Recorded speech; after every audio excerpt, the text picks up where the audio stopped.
Mga kapuso, live nakuha po yan sa Quirino Grandstand mula sa Manila Hotel. Mahigit kalahating milyon ang dumagsa sa unang araw ng 3 araw na rally ng Iglesia ni Cristo. Yan po ay ayon sa Manila Police District as of 5 p.m.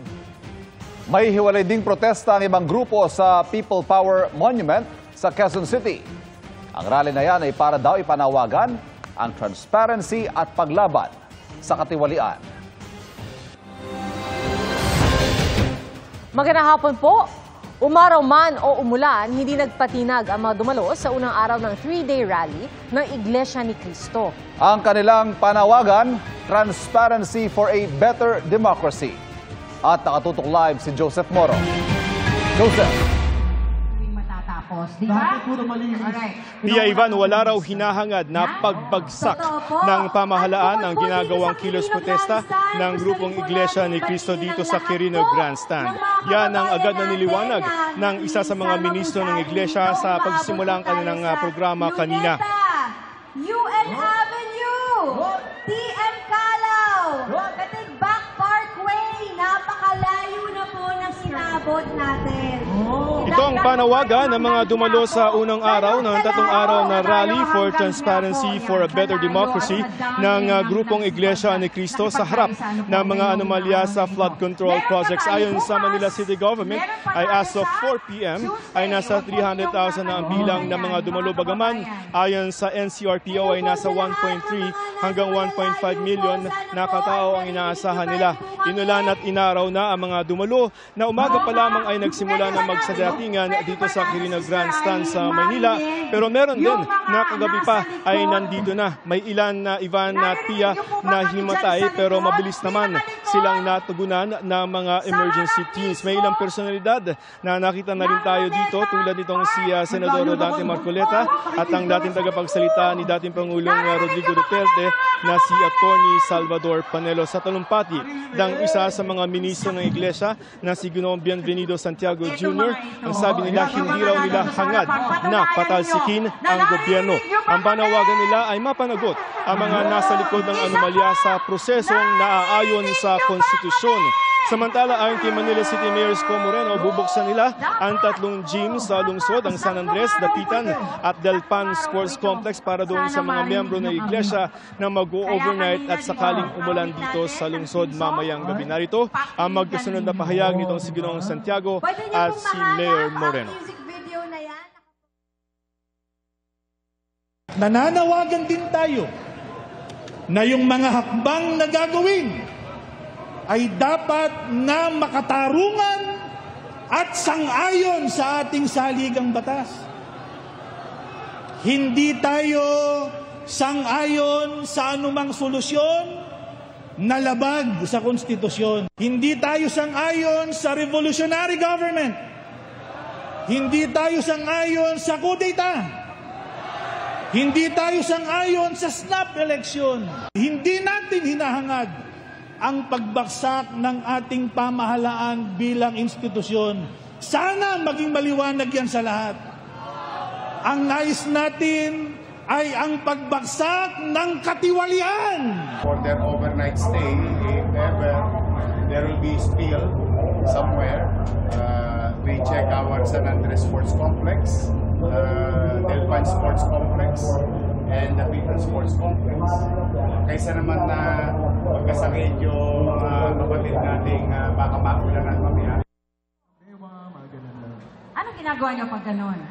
Sa bahay ka na. Ivan Pia, dagdag nitong si Mayor Moreno para doon sa mga nagtatrabaho sa Maynila. Pag private, pasensahan, may pasok kayo.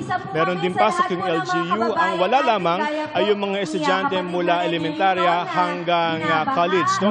Samantala, sa pagpapatuloy ng programa dito, ay nanawagan ng tagapagsalita ng Iglesia ni Cristo na si Ginoong Ka Edwin Sabala na buksan ang ginagawang investigasyon sa anomalya at kinundana niya ang anumang tila pagtatakip o cover-up sa mga ginagawang investigasyon. Ivan Pia. Maraming salamat, Joseph Moro. Sa Liwa sa Bonifacio naman, nagsagawa ng programa ang Duterte Supporters na pinigilan umanong tumuloy sa rally ng Iglesia ni Cristo. Mula sa Maynila, nakatutok live si Nico Wahe. Nico. Ngayong araw na ito at naniniwala kami Ivan, hindi na pinilit pang pumasok ng luneta ng ilang grupong kilalang taga-suporta ng pamilya Duterte. Yan ay matapos hindi pumayag ng mga taga-Iglesia ni Cristo, lalo't may dala silang mga placards na nakalagay ay magbitiw ng Pangulo. Pero paglilinaw ng mga grupo, kaisa sila ng Iglesia ni Cristo sa paglaban sa korupsyon.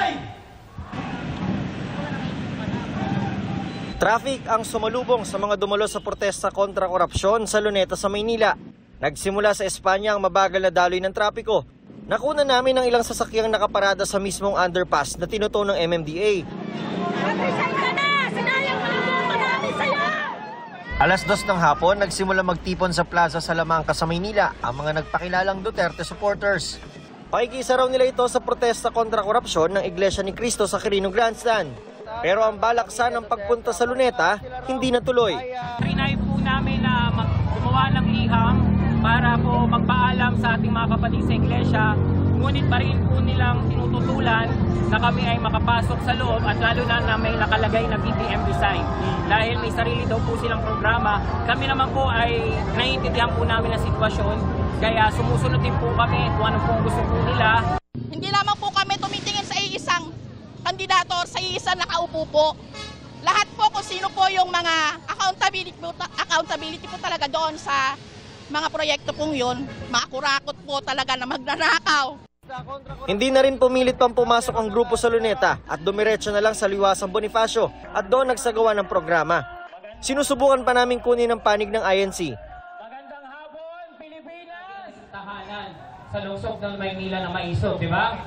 Walang nag-welcome na iba pang kundi dito sa Maynila, yung siksik-liglig. O mabispout na naman ako. May nag-welcome. Ivan, hanggang sa mga oras na ito ay tuloy-tuloy yung programa nitong Reforma Pilipinas at ng hakbang ng maisog dito sa Liwasang Bonifacio. Pero hinihintay lang nila yung kanilang mga bus na maghahatid sa kanila sa EDSA People Power Monument para doon ituloy ang kanilang protesta. Yan muna ang latest mula rito sa Liwasang Bonifacio. Balik sa inyo. Maraming salamat, Nico Wahe. Hindi raw nababahala si Pangulong Bongbong Marcos sa mga kilos protesta ngayong araw, bagamat patuloy raw siyang nakabantay sa sitwasyon. Binabantayan din ng mga pulis ang Mendiola na malapit sa Malacanang. At nakatutok doon live si Darlene Tan. Darlene? Pia, walang rallyista ang pumunta dito sa Mendiola buong araw pero mahigpit pa rin ang seguridad na ipinatupad dito ng mga otoridad. Hindi raw nababahala ang Malacanang sa mga kilos protesta ngayong araw ayon kay Palace Press Officer Undersecretary Claire Castro.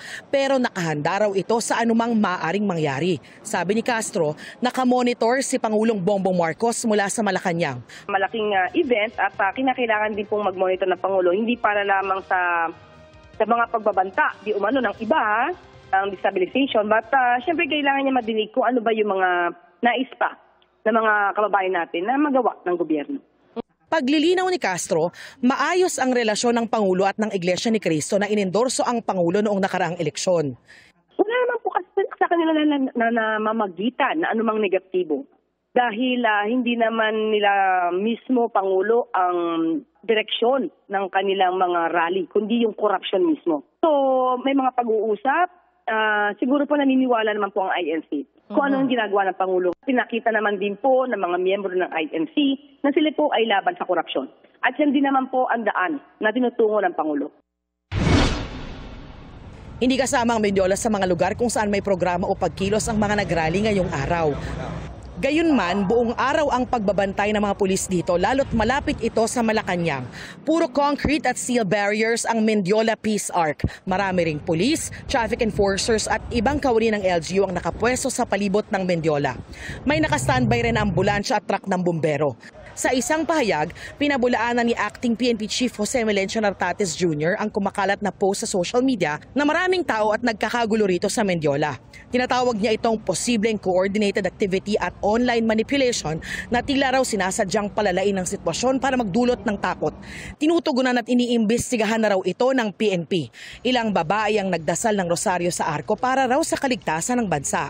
Pero agad din silang pinaalis sa mga pulis dahil bawal lumagpas sa barikada. Pia, pasado las 4, kani-kanina lang ay nag-inspeksyon dito sa Mendiola si DILG Secretary John Vic Remulla kasama si PNP Chief Jose Melencio Nartates Jr. at sinabi nilang generally peaceful o mapayapa naman ang mga naging kilos protesta ngayong araw. Yan ang latest mula rito sa Mendiola. Balik sa iyo, Pia. Maraming salamat, Darlene Kai. Tumaas ang tensyon sa rally sa People Power Monument nang dumating ang isang grupo bitbit ang mga banner na nananawagan ng pagbibitiw ni Pangulong Bongbong Marcos. Mula sa White Plains sa Quezon City, nakatutok live si Jonathan Andan. Jonathan. Ivan, yung grupo ni Ka Eric Celis na Marcos Alis Movement, yung dumating dito na may banner na BBM Resign. Ang sabi niya kanina, ayaw raw ito ng mga organizer dito sa rally na ito sa People Power Monument. Narito ang kanilang sagutan. Lahat tayo gusto natin bumaba si Marcos. Let's not prevent anyone from doing that. You will insist to take that... Hindi, wala. Ang tanong namin, sir, ano ba yung dala nyo? May dala ba kayong placard? Marcos resign. Pagdating ng grupo nila Celis na nagmarcha galing daw sa EDSA Shrine, bumarikada ang QCPD para humarang at maiwasan ng gulo. Dahil sabi raw sa kanila ng organizer, hindi nito kagrupo sina Celis. Pero sabi ni Celis, inimbitahan sila rito ng isang dating kongresista. Nag-usap-usap ang mga organizer at grupo ni Celis at nagkasundo na papasukin na ang mga ito sa barikada at hayaan na ang mga placard na BBM Resign. Hanggang kaninang alas 5 ng hapon, nasa 2,000 na at dumarami pa ang crowd estimate dito ng QCPD. Pero sabi ng organizer, inaasahan nilang aabot sila ng 300,000. Ipinalabas sa rally ang video ni Zaldico na inaakusahan si Pangulong Marcos na nagsingit umano ng pondo sa 2025 national budget. Isa sa sumali sa rally rito ang grupo ng mga retired general sa pangunguna ni dating AFP Chief at Duterte Administration National Security Advisor Hermogenes Esperon. Galit daw ang mga kilala niyang retired general sa korupsyon ngayon sa bansa. Ang organizer ng rally na to ay ang UPI o United People's Initiative. Pero sabi ng Secretary General nilang si Ray Valeros, darating din daw ang mga miyembro ng PDP Laban, Juan Bangsamoro, mga religious group na KOJC o Kingdom of Jesus Christ, JIL o Jesus is Lord Church at Iglesia ni Cristo. Nangako ang UPI sa City Hall at pulis na walang seditious remarks o pag-uudyok ng pag-aklas sa gobyerno sa entablado nila. Sa isang pahayag, nanawagan ng UPI sa Pangulo na gumawa agad ng mga hakbang para maibalik nila ang kumpiyansa sa Office of the President. Masyado nilang seryoso at detalyado ang mga aligasyon para isang tabi. Ang gusto nila isang buo, independent at transparent na investigasyon sa mga isiniwalat ni Ko. Dapat nilang iutos ng Pangulo ang paglabas ng lahat ng dokumento, pag-uusap at records kaugnay sa budget allocations, insertions at fund flows. At kung hindi raw ito matutugunan ng maayos sa loob ng makatuwirang panahon, dapat nilang mag-resign si Marcos. Wala nilang leader na dapat manatili sa pwesto kung nasira na ang tiwala ng publiko. Sabi ni Palace Press Officer at Undersecretary Claire Castro, matagal na nagtatrabaho ang Pangulo para maayos ang anyay kalat na iniwan ng nakaraan. Ang mga nagnanais daw na mawala sa pwesto ang Pangulo ay mga taga-suportaan niya ng mga tinatamaan ng investigasyon. Abiso naman po sa mga motorista, sarado na po ngayon ang White Plains. Ang EDSA naman po, kaninang hapon traffic pagbaba sa Ortigas flyover hanggang dito sa People Power Monument. Iban hanggang alas 10 ng gabi lang yung permit na nakuha ng organizer ng rally dito sa People Power Monument. Pero sabi nung Secretary General kaya na dun sa stage, dito na raw sila matutulog at magdamagan na raw nito. So, malalaman natin, alamin natin kung kukuha ba sila ng panibagong permit o kung paano yung mangyayari kung lalagpas sila doon sa 10 p.m. na deadline nakalagay sa permit. Yan muna ang latest mula rito sa People Power Monument. Balik sa iyo, Ivan. Maraming salamat, Jonathan Andal.